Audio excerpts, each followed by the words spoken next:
Shalom, selamat pagi Bapak Ibu yang dikasihi oleh Tuhan. Selamat kita bertemu kembali di dalam gerakan membaca Alkitab ini.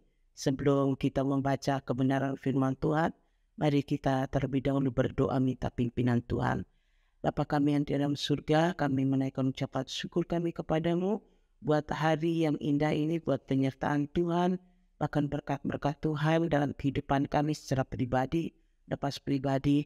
Dan hari ini kami kembali mengikuti gerakan membaca Alkitab ini Tuhan. Sebelum kami membaca kebenaran firman-Mu, kami minta Tuhan sucikan pikiran kami, hati kami. Biarlah Tuhan hikmat-Mu yang bekerja di dalam hikmat kami yang terbatas ini. Supaya kebenaran firman Tuhan yang kami baca, yang kami renungkan, tidak memakai hikmat kami, logika kami, tapi hikmat-Mu yang bekerja di atas hikmat kami yang lemah, yang punya keterbatasan itu Tuhan. Mohon pimpinan-Mu Tuhan dalam siaran gerakan membaca Alkitab ini dari awal pertama sampai pada akhirnya. Urapi hamba-Mu yang menurunkan keterbatasan ini, pimpin hamba-Mu di dalam penyampaian firman-Mu Bapa. Makasih Bapa, inilah doa dan permohonan kami. Dalam nama Yesus kami sudah berdoa. Haleluya. Amin. Shalom Bapak Ibu yang dikasihi oleh Tuhan. Selamat kita kembali bertemu di dalam gerakan membaca Alkitab ini. Bapak Ibu saudara yang dikasihi oleh Tuhan, kita bersyukur sampai saat ini kita sudah memasuki yaitu kitab Rut. Ya, kalau kemarin kita menyelesaikan dalam kitab Hakim-Hakim, kita banyak membaca dan kita banyak mengetahui bagaimana kehidupan orang-orang Israel pada zaman Hakim-Hakim yang ada. Bapak Ibu yang dikasihi oleh Tuhan, kita melihat di dalam Rut pasal yang pertama, ini 1 perikop pasal pertama sampai ayat yang ke-22. Ya, mari kita akan sama-sama membaca kebenaran firman Tuhan ini. Pada zaman para hakim memerintah, ada kelaparan di tanah Israel. Lalu pergilah seorang dari Betlehem, Yehuda, berserta istrinya dan kedua anak-anaknya laki-laki ke daerah Moab untuk menetap di sana sebagai orang asing. Nama orang itu ialah Elimelek, nama istrinya Naomi, dan nama kedua anaknya Mahlon dan Kilion. Semuanya orang-orang Efrata. Dari Betlehem Yehuda, dan setelah sampai ke daerah Moab, diamlah mereka di sana. Kemudian matilah Elimelek suami Naomi, sehingga perempuan itu tertinggal dengan kedua anaknya. Keduanya mengambil perempuan Moab, yang pertama bernama Orpa, yang kedua bernama Rut, dan mereka diam di situ kira-kira 10 tahun lamanya. Lalu matilah juga keduanya, yakni Mahlon dan Kilion, sehingga perempuan itu kehilangan kedua anaknya dan suaminya. Kemudian berkemaslah ia dengan kedua menantunya dan ia pulang dari daerah Moab, sebab di daerah Moab ia mendengar bahwa Tuhan telah memperhatikan umatnya dan memberikan makanan kepada mereka. Maka berangkatlah ia dari tempat tinggalnya itu bersama-sama dengan kedua menantunya. Ketika mereka sedang di jalan untuk pulang ke tanah Yehuda, berkatalah Naomi kepada kedua menantunya itu, "Pergilah, pulanglah masing-masing ke rumah ibunya. Tuhan kiranya menunjukkan kasih-Nya kepadamu seperti yang kamu tunjukkan kepada orang-orang yang telah mati itu dan kepadaku. Kiranya atas karunia Tuhan mendapatkan tempat perlindungan masing-masing di rumah suaminya." Lalu diciumnyalah mereka, tetapi mereka menangis dengan suara keras dan berkata kepadanya, "Tidak, kami ikut dengan engkau pulang kepada bangsamu." Tetapi Naomi berkata, "Pulanglah anak-anakku, mengapakah kamu turut dengan aku? Bukankah tidak akan ada lagi anak laki-laki yang kulahirkan untuk dijadikan suamimu nanti? Pulanglah anak-anakku, pergilah, sebab sudah terlalu tua aku untuk bersuami. Seandainya pikirku ada harapan bagiku, dan sekalipun malam ini aku bersuami, bahkan sekalipun aku masih melahirkan anak laki-laki, masakah kamu menanti sampai mereka dewasa? Masakah karena itu kamu harus menahan diri dan tidak bersuami? Janganlah kiranya demikian anak-anakku. Bukankah jauh lebih pahit yang aku alami daripada kamu? Sebab tangan Tuhan terancur terhadap aku. Menangislah pula mereka dengan suara keras. Lalu Orpa mencium mertuanya. Mertuanya itu minta diri, tetapi Ruth tetap berpaut padanya. Berkatalah Naomi, telah pulang iparmu kepada bangsamu dan kepada para allahnya. Pulanglah mengikuti iparmu itu. Tetapi kata Ruth, janganlah desak aku meninggalkan engkau dan pulang dengan tidak mengikuti engkau. Sebab kemana engkau pergi, ke situ jugalah aku pergi. Dan di mana engkau bermalam, di situ jugalah aku bermalam. Bangsamulah bangsaku, dan Allahmulah Allahku. Di mana engkau mati, aku pun mati di sana. Dan di sanalah aku dikuburkan. Begitulah kiranya Tuhan menghukum aku bahkan lebih lagi daripada itu.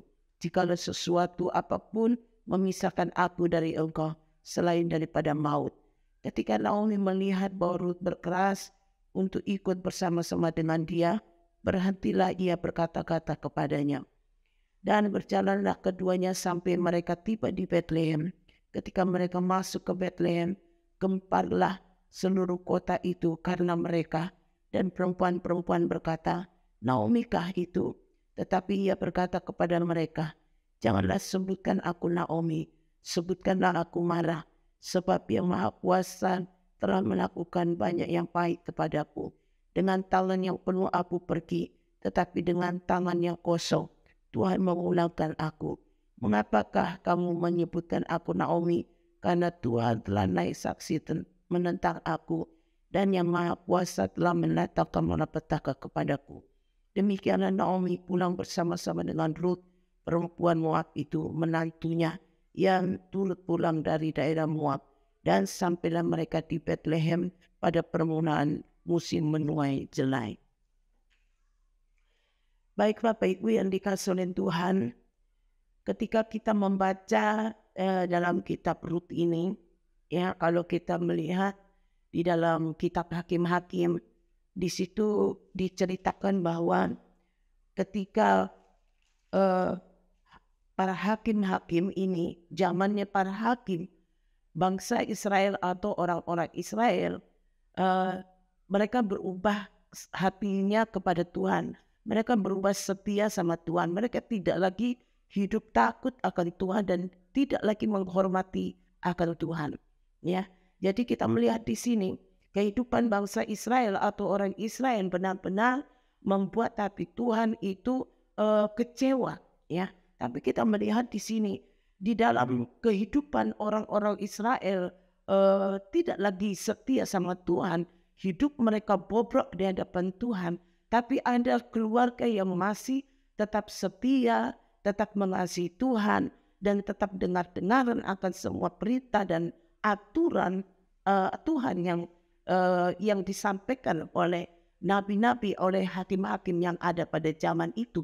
Ya, dan kita melihat di dalam kitab Ruth, di sini dicatat, dikatakan bahwa pada saat di Bethlehem, ya, di tanah orang Israel itu terjadi kelaparan. Ya.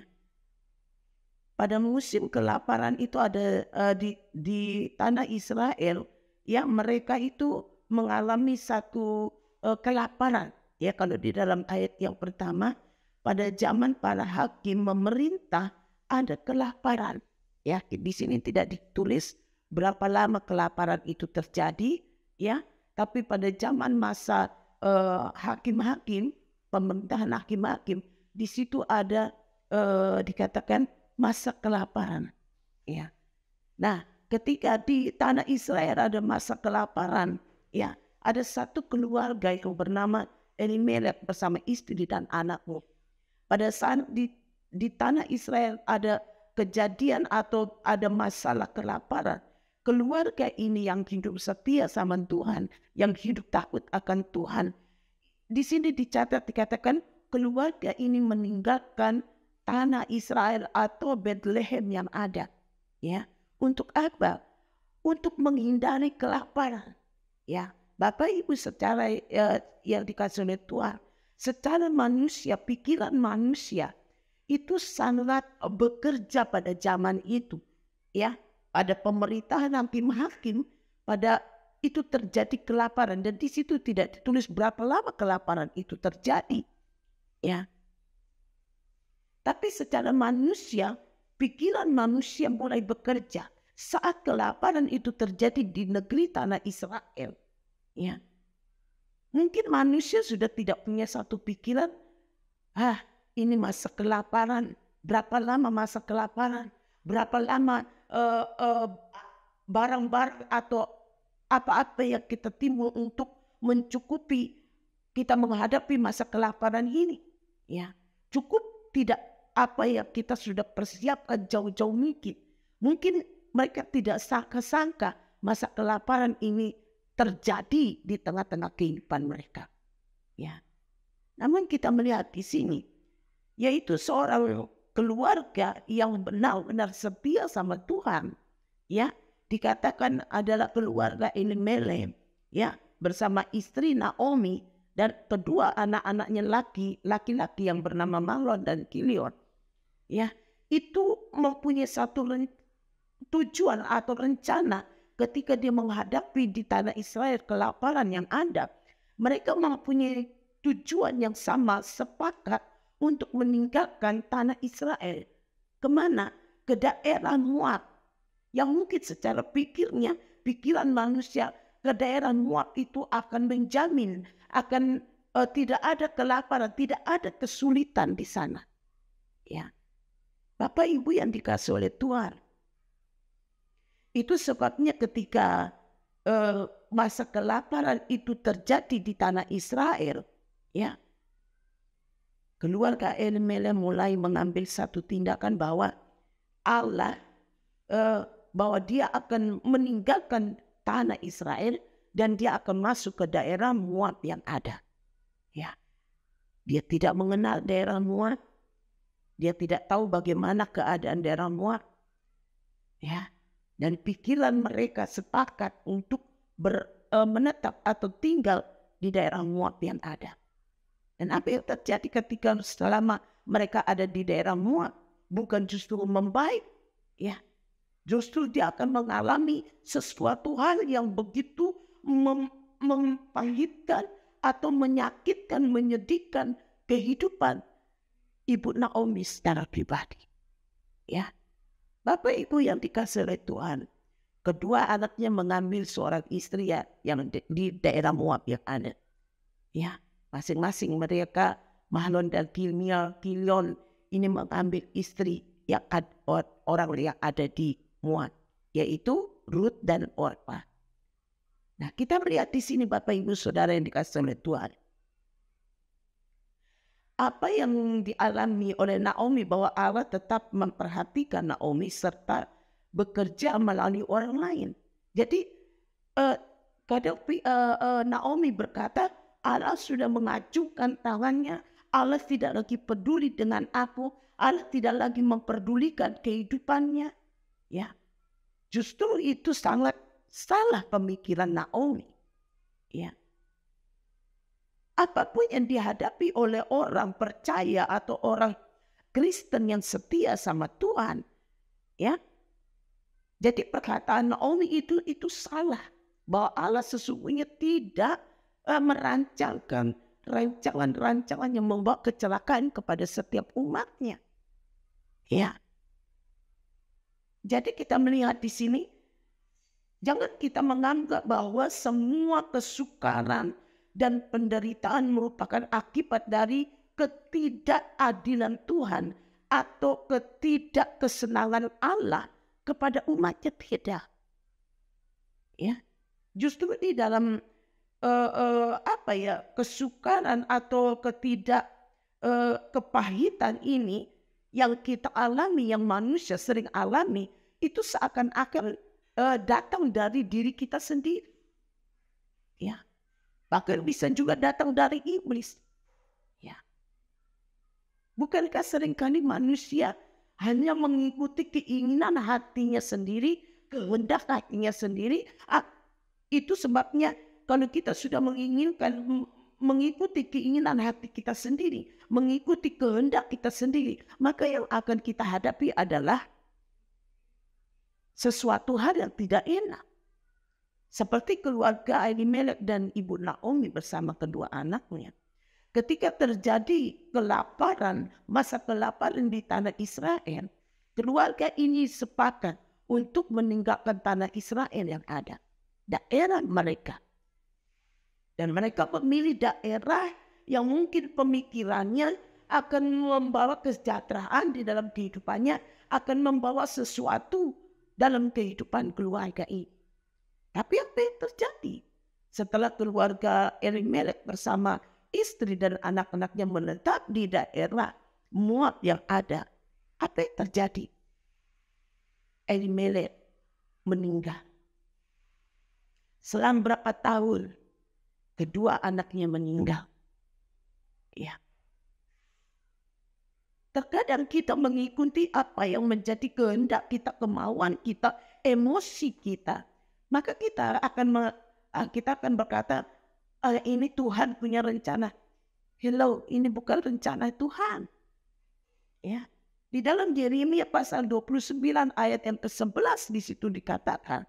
Mari kita akan buka supaya kita lebih memahami lagi bahwa Tuhan itu tidak pernah merancangkan sesuatu yang membuat kita ini celaka, tidak pernah membuat manusia itu mengalami sesuatu yang tidak baik di dalam kehidupannya. Kita baca di dalam Yeremia pasal 29 ayat yang ke-11. Sebab aku ini mengetahui rancangan-rancangan apa yang ada padaku mengenai kamu.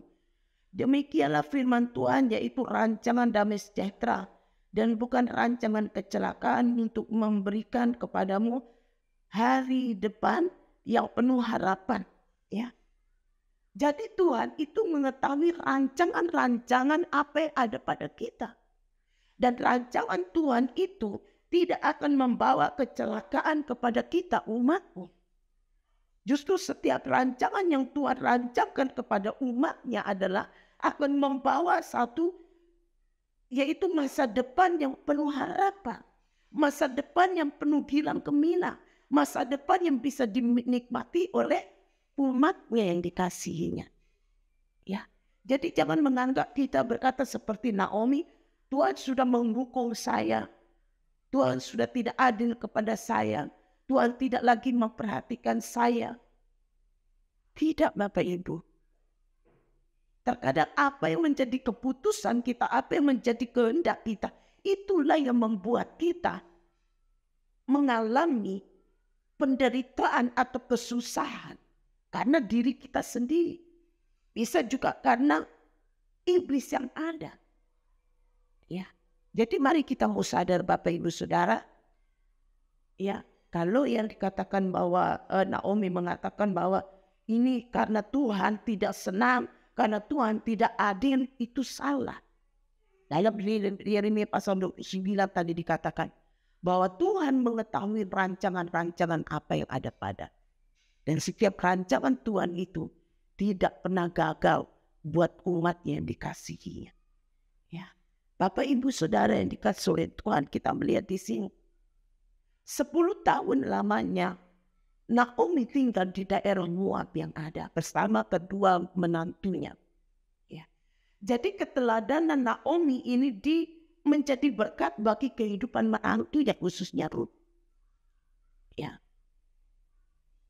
Selama 10 tahun dia berada di daerah Moab. Dia mendengar Bethlehem, bahwa mendengar bahwa Tuhan memberkati, Tuhan sudah pulihkan dari segala kelaparan yang ada. Kalau kita membaca di sini dikatakan dalam ayat yang kelima di ayat sini, lalu matilah juga keduanya, yakni Mahlon dan Kilion, sehingga perempuan itu kehilangan kedua anaknya dan suaminya. Kemudian berkemaslah ia dengan kedua menantunya dan ia pulang dari daerah Moab, sebab di daerah Moab ia mendengar bahwa Tuhan telah memperhatikan umatnya dan memberikan makanan kepada mereka. Maka berangkatlah ia dari tempat tinggalnya itu bersama-sama dengan kedua menantunya ketika mereka sedang di jalan untuk pulang ke tanah Yehuda. Ya, di sini. Selama 10 tahun Rut berada di daerah Moab. Ya. Dan selama 10 tahun itu Naomi mendengar, mengetahui bahwa Tuhan tidak pernah meninggalkan orang-orang yang ada di Bethlehem Yehuda. Ya. Sekalipun daerah itu mengalami satu kelaparan, masa kelaparan, ya, tapi dengan berjalannya waktu Tuhan itu memberkati, memperhatikan umatnya yang ada di Bethlehem Yehuda yang ada di tanah Israel. Ya. Nah, didengarlah oleh Naomi bahwa Tuhan memberkati, Tuhan memperhatikan, Tuhan memberikan makanan kepada mereka. Dan Naomi mulai kembali mempunyai satu tindakan untuk kembali ke daerah asalnya. Bapak, Ibu, Saudara yang dikasihi oleh Tuhan, kita melihat di sini bahwa orang-orang yang setia, orang-orang yang percaya kepada Yesus, yang setia kepada Yesus, ketika dia mengalami kesukaran besar dalam hidupnya, dalam hal itu berarti bahwa Allah tidak pernah meninggalkan serta tidak menghukum mereka. Justru dalam menghadapi kesulitan yang besar dalam hidupnya, Allah menekankan, firman-Nya menekankan setiap saat kepada kita umatnya yang dikasihi oleh Tuhan, dikatakan bahwa Dia tidak pernah menetapkan orang-orang Israel, orang-orang percaya menghadapi kesulitan dengan sendiri. Justru Alkitab menekankan, firman Tuhan yang setiap hari kita baca menekankan bahwa Allah itu turut bekerja di dalam setiap kelemahan kita. Ya. Dia bekerja di dalam setiap kelemahan kita. Dia bekerja di dalam setiap sengsara yang kita hadapi, penderitaan yang kita hadapi. Ya.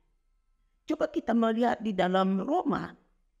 Kita melihat di sini, kita melihat Roma pasal yang ke-8. Ini sangat benar sekali.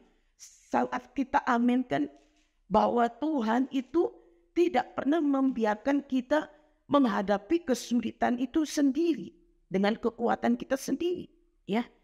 Roma pasal 8 ayat yang ke-28 di sini dikatakan, kita tahu sekarang bahwa Allah turut bekerja dalam segala sesuatu untuk mendatangkan kebaikan, ya, mendatangkan kebaikan, ya.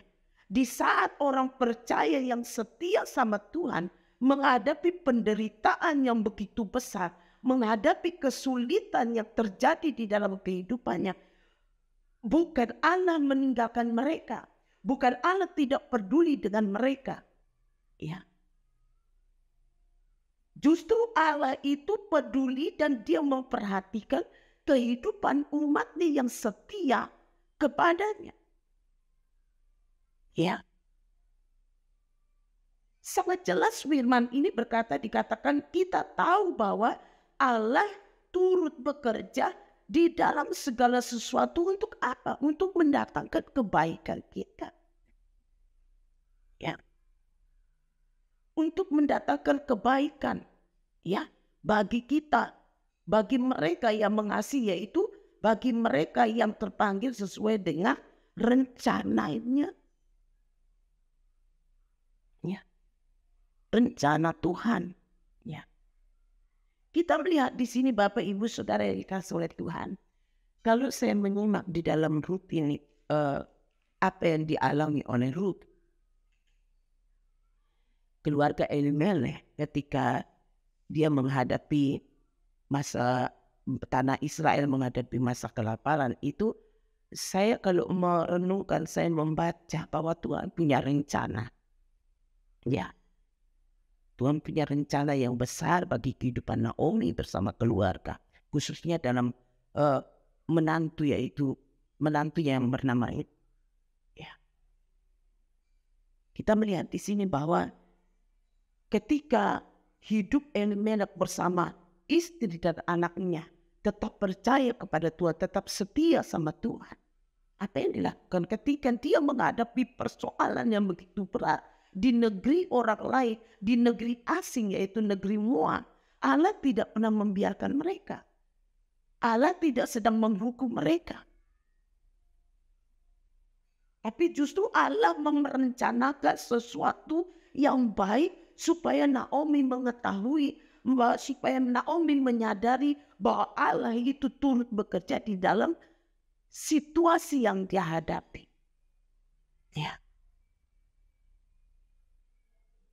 Bapak Ibu yang dikasih oleh Tuhan, kita melihat di sini bahwa yang dihadapi oleh Naomi itu begitu berat. Ya. Di tanah negeri orang asing, dia ditinggal oleh suami dan anak-anaknya. Tinggal 2 menantu sama dia. Tapi ketika dia mau kembali pulang ke tanah Israel, ke Yehuda, Bethlehem Yehuda, dia berkata kepada kedua menantunya, pulanglah. Saya sudah tidak mempunyai anak, kalaupun saya menikah dan saya melahirkan, tidak mungkin anak itu akan menunggu sampai, kamu tidak mungkin menunggu anak itu sampai besar. Pulanglah. Naomi memberikan pilihan kepada kedua menantunya untuk kembali kepada Allahnya, untuk kembali kepada negerinya. Tapi apa yang terjadi, kita melihat dengan giginya Ruth sebagai menantu yang mencontoh kehidupan Naomi. Ya, lewat kehidupan Naomi, Ruth dikuatkan, Ruth dibangkitkan imannya, Ruth percaya kepada Tuhan. Dikatakan, kemanapun kamu pergi, dimanapun kamu mati, bangsamu adalah bangsaku, Allahmu adalah Allahku. Ini satu tekad iman yang kuat. Bahwa dia tidak lagi meninggalkan Allahnya Naomi. Justru dia mengikuti Allahnya Naomi. Dia tidak lagi kembali kepada negerinya atau daerahnya. Ya. Tapi dia kembali kepada Allah. Lewat teladan yang diberikan oleh Naomi. Kita melihat satu keputusan Ruth yang dibuat. Dia tetap mengikuti Allahnya Naomi. Dia tetap mengikuti bangsanya Naomi. Jadi imannya, memiliki iman yang tetap mempercayai Tuhan sebagai Allah di dalam kehidupannya. Bapak Ibu yang dikasihi oleh Tuhan, kita melihat di sini bahwa Naomi menghadapi persoalan yang begitu berat. Bukan berarti Tuhan tidak menyertai dia. Tuhan tetap menyertai dia. Tuhan tetap mengasihi dia. Bahkan Tuhan turut bekerja di dalam segala sesuatunya dengan cara orang lain menolong kehidupannya. Hari ini apapun yang kita alami dalam kehidupan kita secara pribadi, mungkin kita menghadapi pergumulan yang begitu berat, yang mungkin orang lain tidak bisa, tidak tahu dan tidak bisa menolong kita. Percayalah bahwa Allahnya Naomi, Allah kita juga. Allah yang hidup, Allah yang kuasa. Ya. Dan Tuhan mempunyai rencana, Tuhan mempunyai rancangan yang terbaik buat kehidupan kita. Mari kita mau tetap setia di dalam Tuhan. Tetap memiliki iman kepada Tuhan. Jangan kita berkata seperti Naomi. Tuhan sudah mengacungkan tangannya. Tuhan sudah memberikan malapetaka kepadaku. Tuhan sudah tidak lagi peduli dengan saya. Tidak, Bapak Ibu. Justru Tuhan peduli. Yang membuat kita sengsara, yang membuat kita menderita dengan kehidupan kita sendiri, kehendak kita sendiri. Ya. Itu yang membuat kita menderita. Allah tidak memberikan kita menderita menghadapi segala sesuatu, tidak. Ingat tadi di dalam Yeremia pasal 29. Rancangan Tuhan itu tidak pernah gagal. Dan apa yang menjadi rancangan Tuhan itu sangat baik bagi kita yang mengasihi Dia. Setiap rancangannya penuh dengan damai sejahtera dan penuh dengan harapan. Jadi jangan kita berkata, kalau kita menghadapi masalah, bisa masalah itu datang dari diri kita sendiri, bisa masalah itu datang dari iblis. Sadarilah, kalau kita hidup dalam Tuhan, kita setia dalam Tuhan, Tuhan izinkan itu sesuatu terjadi dalam hidup kita. Tuhan punya rencana yang terbaik buat hidup kita. Ya, mari kita mau tetap terus berpegang teguh dengan kebenaran firman Tuhan. Firman Tuhan selalu menekankan kepada kita bahwa Dia tidak pernah sekali-kali meninggalkan kita. Dia selalu ada dalam hidup kita. Setiap hari ada dalam hidup kita. Kita boleh bersyukur Roh Kudus yang kita terima itu tetap tinggal di dalam hidup kita. Dia terus mengingatkan kita. Itu sebabnya sangat bersyukur kita punya Roh Kudus dalam hidup kita. Ketika kita mulai salah jalan, ketika kita mengambil keputusan kita sendiri, menurut pandangan kita, menurut pikiran kita itu baik. Tapi Roh Kudus itu mengingatkan, menginsapkan kita, mengingatkan kita. Untuk kita sadar bahwa apa yang menjadi keputusan kita itu, ya, tidak sesuai dengan keputusan Tuhan. Tidak selalu baik, ya. Tapi mari kita mau mengambil semua yang kita alami, kita serahkan sama Tuhan dan kita terus minta. Hanya Roh Kudus saja yang memberikan satu kekuatan untuk kita menghadapi segala sesuatunya. Marilah kita mau terus hidup di dalam Tuhan dan tetap setia sama Tuhan. Apapun yang Tuhan izinkan terjadi dalam hidup kita, percayalah bahwa Tuhan tidak pernah meninggalkan kita dalam sedetik pun. Kalau Tuhan menyertai Naomi, kita percaya Tuhan menyertai kehidupan Bapak Ibu Saudara dan saya. Mari kita mau tetap setia apapun keadaan kita. Tetap setia dan tetap mengandalkan Tuhan. Tetap kita berharap sama Tuhan. Bahwa setiap rancangan Tuhan tidak pernah gagal, tidak membawa satu kecelakaan. Tapi rancangan Tuhan akan membawa satu kehidupan damai sejahtera yang penuh harapan. Dan Allah turut bekerja di dalam segala sesuatunya bagi orang yang mengasihi Dia. Amin firman Tuhan. Mari kita mau tundukkan kepala, kita berdoa. Terima kasih Bapakku yang baik, buat kebenaran firman Tuhan yang mengajarkan kembali kepada kami. Biarlah kami boleh sadar ketika kami mengambil keputusan kami sendiri dan bertindak dengan kemauan kami sendiri, itu akan membawa satu kekecewaan atau kesusahan atau masalah yang besar dalam hidup kami. Ketika kami hidup di dalam Tuhan dan setia kepada Tuhan dan kami terus mengizinkan Tuhan bekerja dalam hidup kami, menuruti apa yang Tuhan mau dalam hidup kami, maka kami akan mengalami satu pertolongan Tuhan yang sungguh luar biasa dalam kehidupan kami.